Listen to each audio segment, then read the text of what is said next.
Magandang araw sa inyo lahat mga kapuntos, at gaya ng sinabi ko nung nakaraang video, meron tayong bagong pakulo kung saan sa dulo ng video na ito na ating tatalakayin ay ang pagsagot sa mga comment ninyo na nasa comment section. Kaya sa mga nais malaman ang aming kasagutan sa inyong mga naging comment sa mga nakaraan naming video, panoorin nyo po hanggang sa dulo ang video na ito. Maraming salamat po.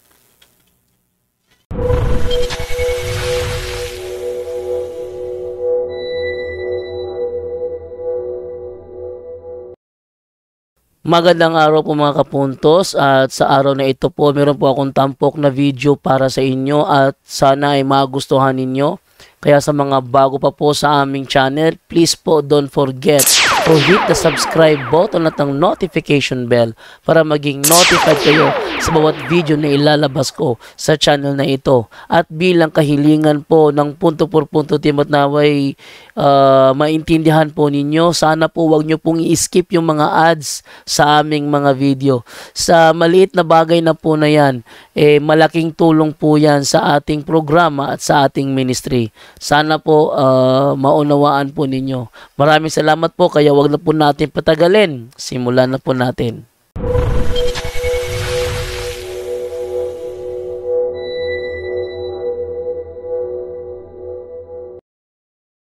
Ate Rose Torrejos, good evening. Tatlong tanong lang, te. Yes. Hello. Go ahead, te. Ito Pa-view ng, paano daw ng camera, sister, sabi ng nanay ko, sister. Yes. Okay. Nanay talaga nagsabi. Nanay. Okay, ganito lang. At continuation po ito dun sa Baptist, Seventh-day Adventist Baptist na sinasabi niya. Kasi ganito sinabi niya sa akin last is, ang kamatuoran daw ay nasa Biblia at wala sa relihiyon. Ganun sabi, ang katotohanan ay nasa Biblia at wala sa relihiyon. At alam ko naman siyang sagutin, kaso gusto ko siyang sagutin dito, hindi lang para sa kanya, hindi para sa lahat ng nominal Catholics, especially Diyos sa mga ganun. Gusto kong kayo magsasabi para yun man, marinig na, maalaman mo, Mali yung sinabi niya. Okay, alam ko po, pero gusto ko kayo po Okay, mali yung sinabi niya na ang katotohanan daw ay nasa Biblia at wala sa relihiyon. Yung sinasabi kasi, yung relihiyon kasi sa ating panahon ngayon, yun ay tinatawag na iglesia. Pero mas madali kasi ginagamit ngayon ng term na relihiyon kung ang tinatanong ay iglesia. Anong relihiyon ka ba? It means anong iglesia ka ba? Yun. No? Ang meaning kasi ng relihiyon is to bind again, reskia, to bind again. Di naman tinatanong kung ikaw ba'y nakapag-bind again. Anong bind again ka ba? Hindi ganun ang pag tinanong mo anong relihiyon ka ba, it means anong sekta ka ba? Anong iglesia ka ba? Ngayon, ang tanong, alin ba, nasaan ba ang katotohanan? Ito ba ay nasa Biblia o nasa iglesia? Ang sagot ay nasa iglesia. Kung ating babasahin ang unang Timoteo 3:15, ang sabi doon, ang iglesia ang siyang haligit-saligan ng katotohanan, upang kung hindi man ako makarating agad ay malaman mo kung ano ang dapat na maging ugali ng mga tao sa sambahayan ng Diyos na buhay sa iglesia na haligi at saligan ng katotohanan. Ayan na, haligi at saligan ng katotohanan, iglesia.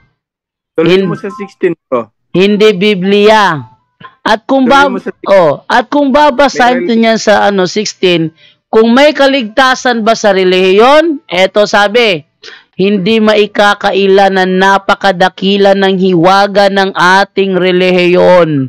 So ang relihiyon na kinaaniban ng mga apostol ay napakahiwaga. Ano naman o sino ang hiwaga ng kanilang relihiyon? Siya ay nahayag sa anyong tao, pinatunayang matuwid ng Espiritu at nakita ng mga anghel. Ipinangaral sa mga bansa, pinaniwalaan sa sanlibutan at itinaas sa kaluwalhatian.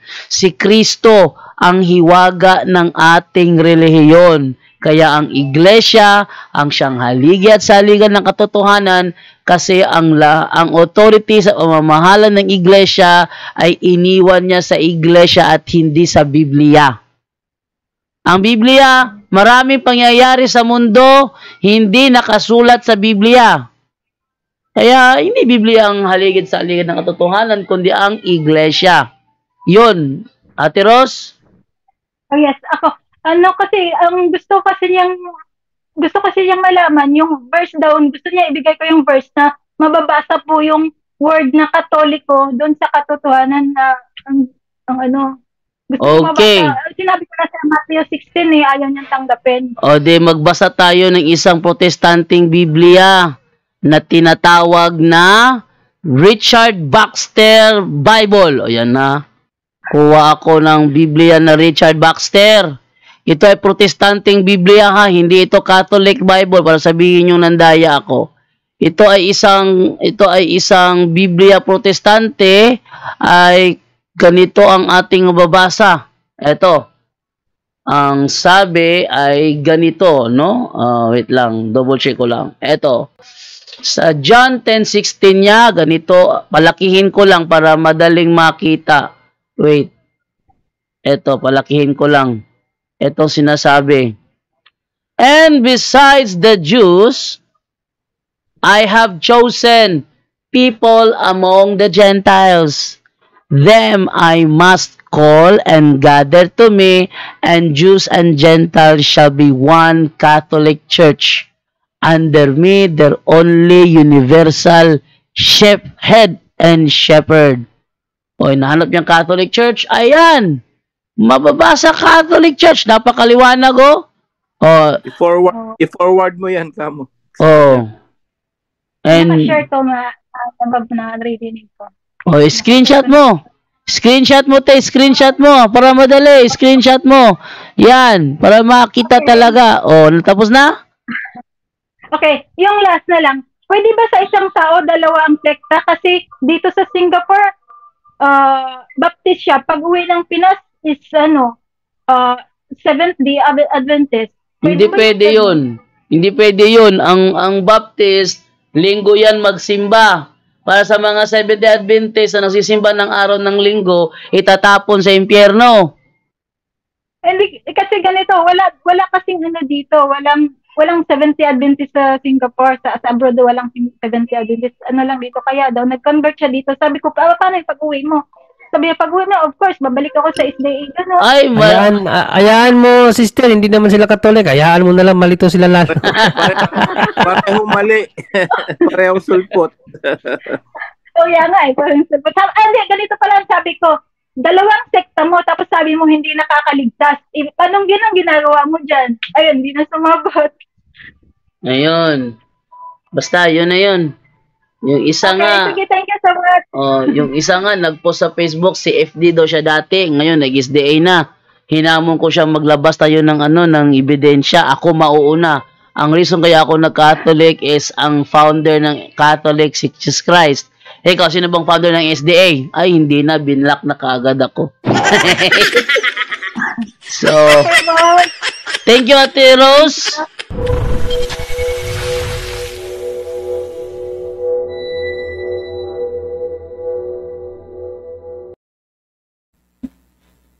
Magandang umaga. So, maikli lang yung sagot na ibinahagi ko sa natural na tatanong.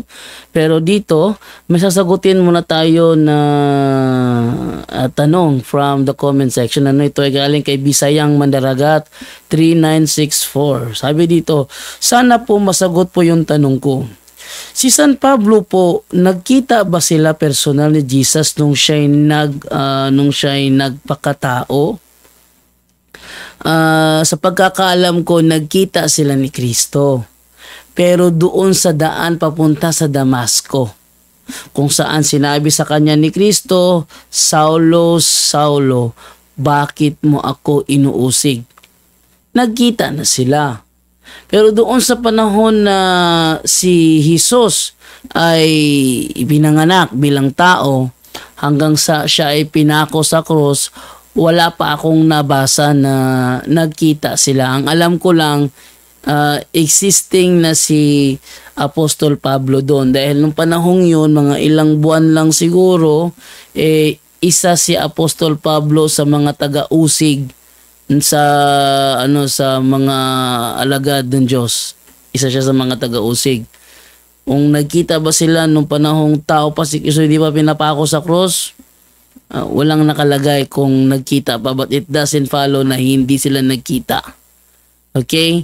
Basta nagkita sila, itong si Apostol Pablo papunta sa daan sa Damasco para i-persecute yung Christian, nagpakita si Kristo sa kanya, sinabi, Saulo, Saulo, bakit mo ako inuusig? Yun ang ating maikling sagot, punto por punto, sa nagtatanong na si Bisayang Mandaragat. Maraming salamat po.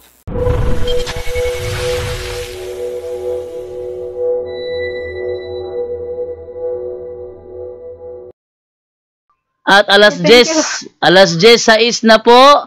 At lagpas na po tayo sa oras. Kaya Brother John Ray, ikaw na una ang magbigay ng pasalamat. Brother John Ray, go ahead. Okay, yun. Maraming salamat Bro Jando, no? At yun, again, thanks be to God, no? All glory to God, no? Na tayo ay palaging nasasama sa mga ganitong gawain, no? Si Brother Angel, bago mag-umpisa, palagi niya tayong pinaalalahanan, no? Na sabi ni Panginoong Jesucristo, sa huling panahon, ang salita ko ang hahatol sa inyo. So ako naman, para lalo tayong ma-inspire, lalo kayong magpursige na makinig sa punto por punto, ito naman ang iwanan ko naman na sinabi ng Bible, no? Itong ginagawa natin palagi, para palagi po tayong masanay sa mga ganitong gawain. Sabi ni Apostol ni Pablo, huwag nating pababayaan ng mga pagtitipon natin gaya ng nakaugalian na ng ilan. Sa halip, palakasin natin ang loob ng bawat isa, lalo na ngayong nalalapit na ang huling araw. Sa magandang balita, Biblia, mas maganda. Mali yung nakuha kong salin ito, no? Huwag nating kaliligtaan ang pagdalo sa ating mga pagtitipon, gaya ng ginagawa ng ilan. Sa halip, palakasin natin ang loob ng isa't isa, lalo na ngayon nakikita nating malapit na ang araw ng Panginoon. Wala rin na. Saan ba yung yung mapag-aralan kayo? Ayun, ito ang dating Biblia pala. Na huwag nating pabayaan ang ating pagkakatipon. So ito yung ginagawa natin, no? Na gaya ng ugali ng iba, kundi mangag-aralan sa isa't isa, at lalo na kung inyong namamalas na nalalapit na ang araw. Yan. So napakalaking bagay po ang ating ginagawa, no? Nangag-aralan tayo, no? Pinapangaralan tayo ni Bro Angel, ni Brother Jando, Bro Angel, no? Ako din nakakatulong ng mga pakunti-kunti. So to inspire you, no, mga kapuntos, palagi po kayong makinig dito sa punto por punto. At wala ring humpay ang aming pasasalamat sa inyo, sa lahat ng pumapasok at nagtatanong sa amin, no? At sa lahat po ng mga nagtanong sa comment section ko, pasensya na po kayo kasi mas priority po talaga yung mga nasa Zoom, no? Yung kanina kasi wala pang nagtaas, kaya nakakuha ako ng mga ilang tanong. Pero next time po, kung maaari, pasok po tayong lahat sa punto po sa Zoom para makapag-raisehan kayo at ma-prioritize ang inyong mga katanungan, no? Dahil kung nagkukuha lang talaga ako ng tanong kung walang nagtatanong sa Zoom. So pero ganyan pa man, maraming salamat mga kaabag, no, sa inyong presensya, sa inyong partisipasyon, no, sa inyong pag-share din sa inyong mga nalalaman diyan, no, sa mga sagot nyo, sa mga kasamahan din natin na nagtanong. Maraming salamat po sa inyo kasi yan po talaga ang dapat nating gawin. Ibigay kung ano yung nalalaman natin, ituro kung ano yung alam natin. No, so maraming salamat sa inyo at sa lahat din ng mga kapuntos. Please subscribe all channels, no, ng Punto por Punto team, no, lalong-lalo na po syempre ang atin pong abang channel, ang Kaabag sa Simbahan. If mahirap ang subscription, live and share, masaya na po kami doon, no. Sa kapuntos po dyan, shoutout po sa inyong lahat and God bless us all. Ay, by the way, kay Brother Aljan, andyan ba si Brother Aljan, bro? Hindi Andyan, ako. no? Andyan. Andyan sa Kalinay. Oh, so, andyan na siya. Si Bo Aljan na lang ang magpapasalamat sa inyo. God bless all. Yeah, Brother Aljan, go ahead. Ayun po mga mga kapuntos natin lagi nakasubaybay. Thank you so much po. At sa lahat pala na nag-chat sa akin na na parang nagtatampo. Asensya na po kayo kung hindi po makapag-open ng camera and then makapagtulong muna sa punto per punto. May personal lang po kasi tayong may ginagawa, no? Thank you so much pa rin sa patuloy na pagsuporta at unang-una sa Panginoon na binigyan naman po tayo ng pagkakataon na makapagbigay niya ng konting aral, lalong-lalo na dito kay Brother John Lot, Brother Angel, sa lahat po ng mga puntos natin. Patuloy lang po tayo my dear brothers and sisters, and yan naman po, and back to you muna, Brother John Lot. Okay, thank you sa iyo, Brother Aljan. Bigyan ko naman kay Brother Angel ng Japan. Brother Angel, good evening. Yes, salamat sa Diyos, no? Sa kanya lahat ang kapurihan at kalwalhatian. Lord, salamat po dito sa punto por punto. It's a gift from God, no? So muli no, nasa ba si Jesus? Nasa langit lang ba? No. Actually, si Jesus pwedeng manahan ngayon sa atin. Bakit? Ang sabi niya sa Mateo 18 Mateo chapter 18 verse 20, ano yung sabi niya? Sapagkat saan man may dalawa o tatlo nagkakatipon dahil sa akin, naroon akong kasama nila. Nandito pala si Jesus ngayon. Naku, so ingat kayo sa ginagawa niyo at pananalitaan niyo. Si Jesus nandito daw sa gitna ngayon. So yun po, no, sana ma-share niyo ito para marami pang aanihin ko, konti manggagawa. I-share niyo to para dumami po ang maligtas. Muli, pabaon po ng ating ebanghelyo. Anong sabi doon, no? Kapag ikaw po, it's an auxiliary of Holy Cross. Ngayon po, no? Cross ng natanda ng kaligtasan. Fiesta po niya ngayon ang paalala sa atin. Wag na tayong gumawa ng mortal sin, lalo na kahit venial sin kung kaya. Dahil habang gumagawa ka ng kasalanan, muli mong pinaapako sa krus ang ating Panginoong Jesucristo. Yun lang po. Naway marami po kayong natutunan ngayong gabi. To God be the glory. Salamat po. Back to you, Bro Jando. Good night, everyone. God bless us all. Okay, thank you, Brother Angel. And behalf ni Brother Tata, Brother Wendell Talibong, Pesma Plus, Brother Kenneth Bustamante, Brother Kaburnok, sino pa?